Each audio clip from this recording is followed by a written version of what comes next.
Merhaba arkadaşlar, kanalımıza hoş geldiniz. Bugün sizler için iki harika oyuncumuz Ebru Şahin ve Akın özünden yeni ve güzel paylaşımlar sizler için hazırladık.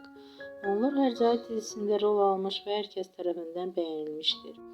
Biz de sizler için onların güzel ve romantik karelerini hazırladık. Bu videoların devamlı gelmesini istiyorsanız da kanalımıza abone olup yorum yazmayı unutmayın.